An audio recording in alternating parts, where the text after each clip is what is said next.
ಇಂಥವ್ರು ಭಾಳಷ್ಟು ಅದಾರ ಪ್ರಜೆಗಳು ಪಾಪ ಅವರು ದೊಡ್ಡ ಮನೆಯವರು ದೇವೇಗೌಡರ ಮೊಮ್ಮಕ್ಕಳು ಅಂದ್ಕೊಂಡು ಜೋರ್ದಾರ್ ಹೊರಗೆ ಬರಲಿಕ್ಕತ್ತದ ಇನ್ನೂ ಎಷ್ಟು ಜನ ಇದ್ದಾರೆ ನೋಡಿಲ್ಲ ಮಹಿಳೆಯರ ವಿರುದ್ಧ ಏನಪ್ಪ ಕೇಸ್ ಇದ್ದಂಥವ್ರು ಇನ್ನು 12 ಪ್ರಕರಣಗಳಲ್ಲಿ ಶಿಕ್ಷೆಗೆ ಒಳಗಾದವ್ರು ಅದಾರ ಆ್ಯಕ್ಚುಲಿ ಶಿಕ್ಷೆಗೆ ಒಳಗಾದವರು ನಿಲ್ಲಬಾರದಲ್ಲ ಅಂತ ನಾವೆಲ್ಲ ಸಾಮಾನ್ಯವಾಗಿ ಅಂತೀವಿ ಅದು ನಿಂತಿದ್ದಾರೆ ಈಗ ನಾಳೆ ಸಪೋಸ್ ಇವರು ಆರಿಸಿ ಬಂದರೆ ಗತಿ ಏನಾಯಿತು ಅಂತೇಳಿ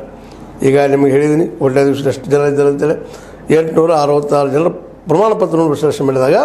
ಈ ಒಂದು ರಿಸಲ್ಟ್ ಹೊರಗೆ ಬಂದದ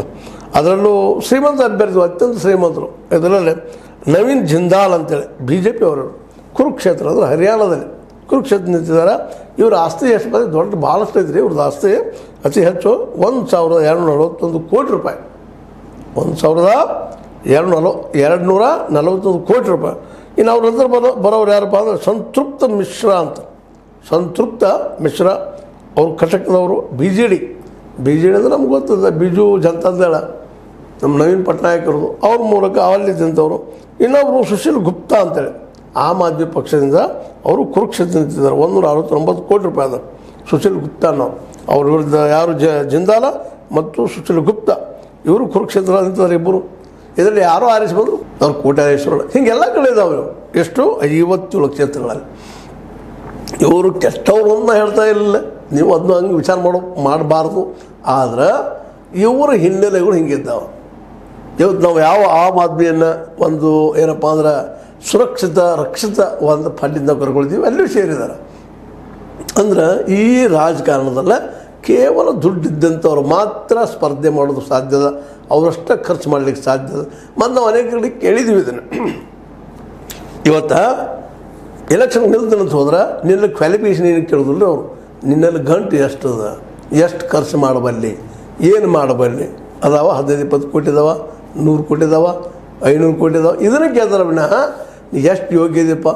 ಜನಸಾಮಾನ್ಯ ಕೆಲಸ ಎಷ್ಟು ಮಾಡ್ತಿ ಜನರಿಗೆ ಬೇಕಾದಂಥ ವ್ಯವಸ್ಥೆನ ಎಷ್ಟು ತರ್ತಿ ಮತ್ತು ನಿನ್ನಲ್ಲಿ ಏನು ವಿಚಾರಗಳಿದ್ದಾವೆ ಉನ್ನತವಾದ ವಿಚಾರ ಯಾರೂ ಕೇಳೋದಿಲ್ಲ ಮಹಾತ್ಮ ಗಾಂಧಿನ ಓದಿದೆ ಒಟ್ಟೆ ಕೇಳೋದಿಲ್ಲ ಅದನ್ನು ನೆನಪು ಮಾಡೋದಿಲ್ಲ ಅಂಬೇಡ್ಕರ್ ಓದಿದ್ರಿ ಅದನ್ನು ನೆನಪು ಮಾಡೋದಿಲ್ಲ ಯಾವ ಚಲೋ ತತ್ವಜ್ಞಾನ ಓದಿದಿರಿ ಅದು ವಿಜ್ಞಾನ ಓದಿದಿರಿ ನಿಮ್ಮ ಭವಿಷ್ಯದ ಏನು ಮಾಡ್ಬೇಕಂತ ಮಾಡಿದಿರಿ ಈ ದೇಶವನ್ನು ಹೆಂಗೆ ಕಟ್ಟಬೇಕಂತ ಮಾಡಿದಿರಿ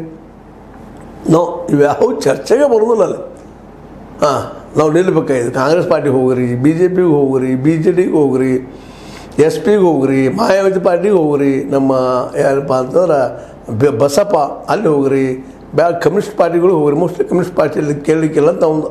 ಅಂಬೋಣ ಆದ್ರೆ ಇವತ್ತು ಇವರೆಲ್ಲರೂ ಯಾವುದೇ ಪಾರ್ಟಿ ಹೋಗ್ರಿ ಈ ದೇಶದ ಅಟ್ಲೀಸ್ಟ್ ನಿಮ್ಮ ಚುನಾವಣೆ ಖರ್ಚು ಮಾಡೋಕ್ಕೆ ದುಡ್ಡು ಐತಿಲ್ಲ ಅನ್ನೋದು ಕೇಳ್ತಾರೆ ಅದಿದ್ದರೆ ಮಾತ್ರ ಅವಕಾಶ ಇಲ್ಲ ನಾವು ಇಲ್ಲಪ್ಪ ನೀ ಆರಾಮ ಬೋಧನೆ ಮಾಡ್ಬೋದು ಹೋಗು ಲೆಕ್ಚರ್ ಹೊಡ್ಬೋದು ಹೋಗಿಬಿಡು ಜನಕ್ಕೆ ಬುದ್ಧಿ ಹೇಳು ಭಾಷಣ ಮಾಡು ಕೀರ್ತನೆ ಹೇಳು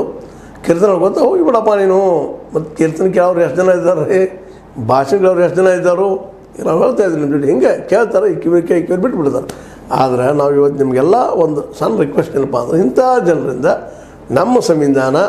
ಒಂದು ಶಾಶ್ವತವಾಗಿ ಉಳಿದೀತೆ ಅಂತೇಳಿ ಯಾಕಂದ್ರೆ ಈಗ ನಾವು ನೋಡ್ತಾ ಇದ್ದೀವಿ ನಮ್ಮಲ್ಲಿ ಕಾಣ್ತಾ ಇದ್ದೀರಿ ಅದು ಕಣ್ಣಿಗೆ ಕಾಣ್ತಾ ಇದೆ ಯಾಕಂದ್ರೆ ದೆಹಲಿಯ ಜನ ಅಲ್ಲಿ ಸರ್ಕಾರಕ್ಕೆ ಮತ ಕೊಟ್ಟು ಆರಿಸ್ತಂದ್ರು ಇವತ್ತು ದೆಹಲಿಯಲ್ಲಿ ಸರ್ಕಾರ ಇಲ್ಲ ಇಲ್ಲೇನು ಸರ್ಕಾರ ಇದ್ದರೂ ಕೇಂದ್ರ ಸರ್ಕಾರದ ಒಬ್ಬ ಯಾರಪ್ಪ ರಾಜ್ಯಪಾಲ ಅವ್ರು ಹೇಳಿದ್ರು ನಡೆಯುವಂಥದ್ದು ಸುಮ್ಮನೆ ಇವರು ಅವ್ರು ಹೇಳಿದ ಸೇಮ್ ಮಾಡ್ಕೊಂಡು ಹೋಗ್ಬೋದು ಅಷ್ಟೇ ಮತ್ತೊಂದಾಗಿ ಪ್ರಜಾಪ್ರಭುತ್ವ ಕಗ್ಗೊಲೆ ಆಗಲಿಲ್ವ ಇದು ಇದರ್ಥ APಯಲ್ಲಿ ಏನು ಸಜ್ಜನರಿದ್ದಾರೆ ಎಲ್ಲರೂ ಅಂತಲ್ಲ ಆದರೆ ಈ ಕಾನೂನು ತಪ್ಪಲ್ಲ ಇದನ್ನು ಹೆಂಗೆ ತರಕೊಟ್ರಿ ಇದನ್ನು ನಾವು ಇವತ್ತು ಭಾಳ ಚರ್ಚೆ ಮಾಡಬೇಕಾಗ್ಯದ ಇನ್ನು ಅದೇ ಕಾಲಕ್ಕೆ ಇಲೆಕ್ಷನ್ಪ್ಪ ಅಂದ್ರೆ ಏನು ಚುನಾವಣೆ ಅಂದ್ರೆ ಏನು ನಿಮಗೆ ಗೊತ್ತದ